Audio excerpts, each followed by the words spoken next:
Right now at noon, the Carl Junction City Council takes the next steps in the impeachment process for the city's mayor. And we've got a few clouds out there. It's getting hot. It's getting hazy. Might even get a rain shower this afternoon. We'll have a look at your forecast coming up. Plus, the family of one of Jeffrey Epstein's accusers is questioning the treatment of co-conspirator Ghislaine Maxwell. The 4 states' most watched news starts now. Well, this is KOAM News at noon. I'm Elise Noe. New at noon today. For the second time in less than a month, a fire breaks out at David's Tire Recycling in Nevada, Missouri. Crews were called around 2 a.m. this morning after smoke was spotted at the business on North Click Street. Drivers were asked to avoid the area, and the cause of this fire is unknown at the time. Now, just a few weeks ago on July 19, the firefighters responded to another fire at the same site. This is video from that fire. Now, this fire started near the machines used to shred old tires. You can visit KOAMnewsnow.com for more details and to watch out for updates. And fire crews quickly put out a mattress fire last night at Maplewood Manor Apartments in Webb City. It was contained to one unit. No one was hurt. Most residents were able to return to their apartments shortly after. 2 nearby units had utilities shut off as a precaution. And a Joplin family is displaced after a house fire caused major damage to their home on South Harlem Avenue. The fire started just before midnight yesterday morning in the 2200 block. Neighbors heard noises, but didn't think much of it until they saw smoke and flames coming from behind the house. Crews put out the flames quickly, but the home needed repairs, major repairs. No one was hurt, and the Red Cross is now helping the family. Let's head over now to Chris Warner for a look at the forecast. Yeah, we got a very hot day out there. The temperatures will continue to increase over the next few days. Live look downtown Pittsburgh. A little hazy, but otherwise some clear skies. MoDOT camera 20th and Rangeline. It's zoomed way in, but you can see traffic's moving. Always a good thing. And you can see it still looks a little hazy. Take a look at this. We got this little shower here in southwestern Bourbon County, and it's spraying off of this activity that we're going to have to keep an eye on, because this activity may try and push. You can see it did try and trigger some storms ahead of it here in the Bates County, parts of Vernon County, but this is now diving off to the southeast. Was that in any of the weather data we went over with you this morning? Of course it wasn't, but that's how Mother Nature works, and sometimes I think she just doesn't like me. However, temperatures already warming, upper 80s and a few low 90s out there right now. Heat index values following suit in that 90 to 95 degree range so far. But they'll continue to increase as we head into the afternoon, of course, as our temperatures increase. So this, we should clear out. Looking at some of the new data, any storms we get from this activity up north should clear out pretty quickly. We'll be back to low 90s by 7, falling to about 80 by 11, with partly cloudy skies overnight. Well, of course, keep an eye on these little thunderstorms for you. I have more on these storms, tomorrow's storms, the weekend storms, and all the heat in between here in just a few more minutes. Elise? All right, Chris, thanks. Well, last night, the Carl Junction City Council took the next steps in the impeachment process for Mayor Mike Moss. The council met to discuss a new date for the public impeachment hearing. KOAM Samantha Walker has the latest from the meeting. It was a packed house at the first regularly scheduled Carl Junction City Council meeting following the continuance of the mayor's impeachment hearing. The impeachment hearing was originally scheduled for August 4th, but was continued after a request by the mayor's attorney and scheduling conflicts with people essential to the proceedings. Mayor Mike Moss is at the center of controversy after allegations of workplace harassment. These allegations come from reported comments referring to female city employees as Steve's harem, a reference to city administrator Steve Lawver. As a result, an investigation proceeded, featuring 5 city employee interviews. The investigation report says the complaints made about Moss's behaviors and comments claim he's created a hostile, uncomfortable, and potentially discriminatory workplace. Multiple employees interviewed say actions from Moss caused significant personal distress, strained relationships, and impacted their work. Some even cite physical impacts, including disrupted sleep and panic attacks. According to the report, the investigation identified many violations of city code. Now the city's council members are bringing 4 articles of impeachment against Moss.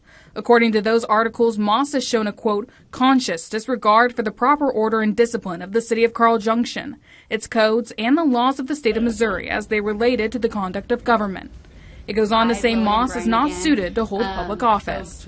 Council members, city staff, and legal counsel have now voted to schedule the impeachment hearing for August 26th at 6 p.m. If a second day for the hearing is needed, it will continue on August 28th. While no community members used the meeting's public forum to discuss the ongoing controversy, some did raise questions during the meeting about the cost to taxpayers. Now we've spent $9,000 and we're going to spend a lot more. I think the public needs to get an input to the city council some way or another. Reporting in Carl Junction, Samantha Walker, KOAM News. At last night's meeting, the council also voted on an ordinance to approve a legal fee agreement with the Lamar Law Firm for legal services for the city during the impeachment proceedings. The city will pay an hourly rate of $300 with a $2,400 retainer. And in Newton County, voters yesterday rejected Proposition A, a local use tax to fund retirement and benefits for Newton County sheriff's deputies and other county employees. This proposal would have allowed the county to collect sales tax on online purchases from out-of-state vendors at the same rate as the total local sales tax rate, but it failed by a wide margin. Residents in Neosho also said no to a second Prop A question. In addition to the county use tax, they voted on a city use tax to match the local 3% sales tax. This money would have been used to boost salaries and benefits for city first responders, as well as for road and bridge improvements. Well, in Kansas, voters in Baxter Springs helped narrow the list for mayoral candidates. Incumbent Mayor Kelly Abbott and Cassie Shaw are the top two candidates and will move on to the November election. Now, we're learning more details about Ghislaine Maxwell's interview with the Department of Justice. Here's Natalie Brand at the White House. None of this feels normal and none of it feels above board. The family of the late Virginia Giuffre, who became one of the most vocal Jeffrey Epstein accusers, is questioning the treatment of co-conspirator Ghislaine Maxwell, serving a prison sentence for sex trafficking. She wasn't a victim like the narrative is trying to change right now. She was an active participant in the abuse. Why are we listening to a known perjurer? I mean, I think if anybody needs to be heard, it's the survivors. Maxwell, who is appealing her case and seeking clemency, is also arguing against the Justice Department's request to unseal grand jury testimony in the case. In Maxwell's roughly 9-hour interview last month with Deputy Attorney General Todd Blanche, a source tells CBS News that she did not say anything that would harm or implicate President Trump. I didn't talk to him about it. President Trump told reporters he doesn't know what was discussed, but indicated he has complete confidence in the Deputy Attorney General, who previously served as his personal attorney. It's not an uncommon thing to do that. And I think he probably wants to make sure that, people that should not be involved or aren't involved are not hurt by something that would be very, very unfortunate, very unfair to a lot of people. On Capitol Hill, the House Oversight Committee issued subpoenas for former President Bill Clinton and former Secretary of State Hillary Clinton. In 2019, Clinton's office said that while he knew nothing about the terrible crimes Epstein committed, he took 4 trips on an Epstein plane in 2002 and 2003. The House committee also wants to hear from former attorneys general and DOJ officials who oversaw federal investigations of Epstein. Natalie Brand, CBS News, the White House. Well, coming up, from farm to school menu, one school district in Southwest Missouri learns where their food comes from and supports local farmers. And later, we're making French fried pepper rings in the Mr. Food Test Kitchen. Well, a lot of area food pantries say they need your help right now, especially in light of recent funding cuts. Every contribution can make a difference, but the Salvation Army Food Pantry in Coffeyville, Kansas points out that items packaged in glass can present problems. Containers are not a good thing to donate to pantries in. Because if you drop them down and stuff, things get broken so much, and then the people have them in sacks. Like our people come in and they just get the sack of groceries and they have to carry it home. And a lot of times they're walking and they're elderly. Barrett also points out that some prepackaged mixes require additional ingredients that the recipients don't often have. The Carl Junction School District is working to grow some healthy eating habits. It's one of the 9 districts in a multi-state region to join the 2025-26 Heartland Farm to School and Early Care and Education Institute. The nutrition and wellness staff will connect with local farmers to produce local foods. The idea is to help students learn about the food system as well as promote local health eating habits. Things that are procured and eaten locally, they taste better, they look better, they have more nutrients available to us because there's less amount of time from the time that it was picked to the time that you're eating it. So I think, and I hope that they'll start to enjoy their fruits and vegetables more. This month, the program features some watermelons. And bus safety took center stage last night at the All Aboard Back to School Bash at Carthage High School. Families toured a school bus, met the Carthage R9 transportation team, and learned safety tips to keep students secure on the road. Now, along with grabbing backpacks, families completed their registration to make sure everyone had their bus route info for a safe and confident start to the school year.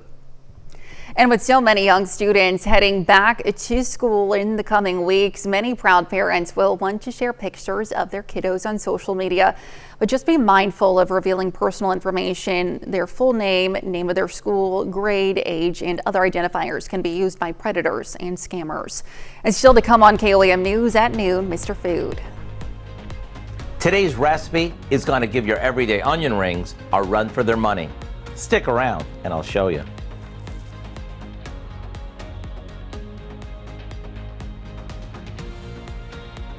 We are still tracking dangerous heat. We're also tracking some thunderstorms this afternoon. We'll have a look at all that when we come back.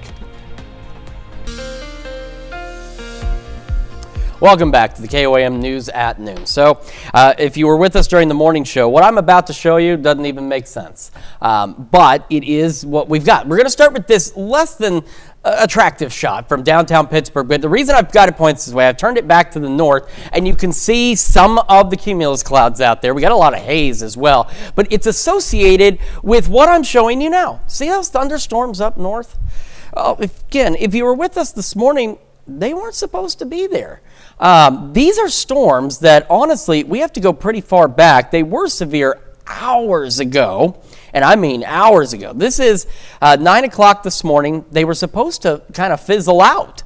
They didn't. Then we got some storms ahead of it into Bates County, and now, according to the latest computer data, and look, I love computers. Technology is fantastic, but according to the latest computer data, these storms here should have stopped here.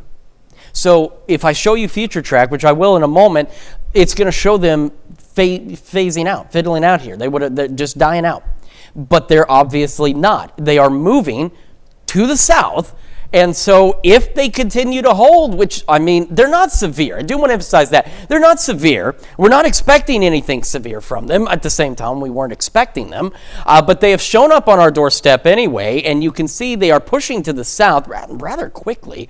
And so if they hold, which they honestly, you can see where they just kind of keep recycling. They look like they will. That we may get a few showers and thunderstorms for some of us over the next 2 or 3 hours here in the area. Something that was completely unexpected, but you know what it will do is it will help somewhat with the heat and humidity that we've got building out there. So here's future track at 2 o'clock. And by 3, 4, it's gone. But I'm going to tell you right now, looking at the radar trends, I don't know if that's necessarily going to hold true. We may have these storms last a little bit longer through the area and maybe make it down to I-44. So we'll see exactly how that pans out. Again, nothing severe. I really want to emphasize that part is expected from this activity. Granted, the storms themselves weren't expected, but we don't really have the dynamics in place to support them intensifying. As we go into Thursday, that's still got our isolated shower or storm chances, but you can see there's fewer of them through Thursday morning, but they are still showing up, so we may get 1 or 2 of those. Again, those would be like what's happening now, off of a dying complex of storms. But like I said, this complex of storms was supposed to have died 2 or 3 hours ago, and it did not. Now, short-range future track, again, is still not picking up on any rain chances for Friday afternoon or evening, but the long-range one still is, and it's also still impacting our heat index values. So we're still looking today up to 100 degrees. Tomorrow, we're still looking 100 to 105 in most cases, but Friday, the heat index tracker is no longer picking up on the rain. this updated just now. Okay, so it dropped the heat index values into Cassville, Mount Vernon, Neosho, Anderson because it was picking up on rain that it is no longer picking up on. So as we head into Friday and even into Saturday, we are still looking though at heat index values 105 to 110 degrees out there. So again, still dangerously hot as we head into the weekend. Today, still mid-90s. We're going to be flirting with triple digits tomorrow through at least Saturday. Then we'll get isolated storms Saturday, very isolated storms, and a few more of them Sunday and Monday. And that will bring our temperatures back down to normal briefly before we start to heat back up again as we roll through next work week. So this heat wave is short, but then the break is also short-lived. And of course, now we've got some of these scattered storms pushing into the area this afternoon. Might give us a little relief today. All right, Chris, thanks. And stick around. We're making French fried pepper rings in the Mr. Food Test Kitchen. We'll be right back. Well, Howard is making French fried pepper rings in the Mr. Food Test Kitchen. If you have a garden or have been to a local produce stand lately, then you know it's pepper season. And once they start coming, there seems to be no end to them. Now, with them being so abundant, I thought I'd share a few of my favorite ways to use them. Now's the time to dig out that stuffed pepper recipe that you haven't made in a while. You know, the one that every time you make it, you say, I need to make this more often. Or how about whipping up a batch of fried pepper rings, which is a close cousin to the onion ring? For that, all we do is cut a pepper into 1/4-inch rings after removing the seeds. Next, we dip them in an easy throw-together batter that's made with things that you probably have in your pantry. Now, we cook them a few at a time in about 1 inch or so of hot oil. And when they're golden, we take them out and drain them on paper towels before sprinkling on some salt. That's it. They're ready to serve. Let me tell you, these are as great as a side dish as they are as an appetizer. I do hope you'll go online and get the recipe for our French fried pepper rings, along with the recipe for our orzo stuffed peppers, so you can turn that bounty of peppers into a treat that's hard to resist. I'm Howard in the Mr. Food Test Kitchen with Kelly, who obviously can't resist these either. Ooh, How are they? quite tasty. In other words, ooh, it's so good. You can find this recipe along with a lot more good food from the Mr. Food Test Kitchen on our website, KOAMnewsnow.com. Now here's a look at the 4-state market prices.